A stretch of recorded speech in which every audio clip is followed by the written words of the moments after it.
честитам за Охрид и со општина Охрид и организираат оваа изложба. За Втората светска војна да се зборува треба многу време, затоа што навистина таа изобилува со многу факти, многу трагични настани, многу жртви и сето она што се случило, значи треба многу време за да се опишува, а овде е само еден дел, дело што се однесува на Сталинградската битка. Сталинградската битка, како што ви е познато, е една од решавачките битки во Втората светска војна.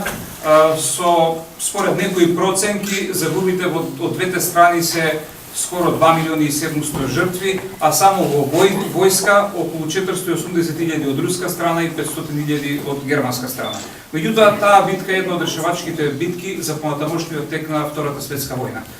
Македонија како дел и Југославија тогашна, како дел од антифашистичката коалиција, има сосема легитимно право и должност да се подсетува на овие датуми, како што е 9 мај, денот на победата, затоа што од сите повеќе од 60 милиони жртви дадени во Втората светска војна, секој втор е од тогашниот Советски сојуз, кој што има дадено повеќе од 23 милиони, а Југославија 1.700.000. Само Македонија има загуба од 33.000 човечки животи, од кои што 7.000 се на депортираните евреи.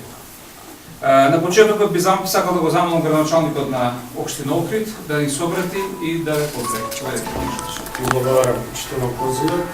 Штувани присутни сите, добре дојдовте на оваа една мала свечаност по 9 мај, денот на победата од фашизмот. Многу го кажавте за историјатот и за жртвите и никогаш да не се повтори на ниедна почва, на ниедна страна. Вечна им слава на сите оние кои што се борели, кои што загинали, кои што за жал нити можеле да бидат со своите семејства и да бидат и денес со нас.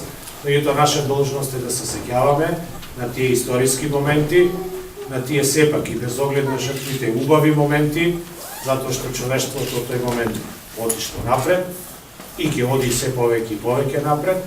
Посакувам многу убави вакви средби да ги имаме во нашиот град, кој што секогаш бил на страната на правдата и на страната на оние кои што се бореле за правдата и за мирот и за слободата, затоа што и нашите предци на тоа не задолжиле, така и основа на овој град да биде посебен еден духовен центар и секогаш така да остани.